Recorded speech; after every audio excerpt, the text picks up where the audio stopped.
চট্টগ্রামের কর্ণফুলীতে football turf মাঠে খেলতে গিয়ে মোহাম্মদ আরাফাত হোসেন হীরা নামে অষ্টম শ্রেণীতে পড়ুয়া এক শিক্ষার্থীর মৃত্যু হয়েছে। তার বয়স ছিল 14 বছর। সোমবার 18 জুন দুপুর 1টার দিকে উপজেলার মজ্জারটেক আবাসিকের পাশের একটি টার্ফ মাঠে এই ঘটনা ঘটে। মৃত্যু হওয়া আরাফাত চর পাথরঘাটা 2 নম্বর ওয়ার্ড আক্কেল আলীর বাড়ির নূর হোসেন প্রকাশ গুরামিয়ার ছেলে। সে মেমোরিয়াল স্কুলের অষ্টম শ্রেণীর শিক্ষার্থী ছিল।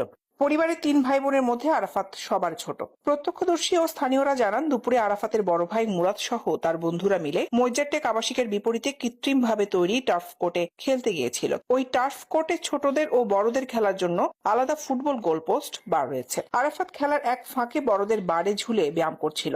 হঠাৎ দুর্ঘটনাবশত বারটি ছুঁড়ে তার পেটে আঘাত করে। বারের আঘাতে সে গুরুতর আহত হলে তার বন্ধুরা প্রথমে পাশের কলেজ বাজার সাউথ চট্টগ্রাম হাসপাতালে নিয়ে যায়। সেখানকার duty doctor Chittagong medical college হাসপাতালে পাঠিয়ে দেন। পরে চমেকের জরুরি বিভাগের কর্তব্যরত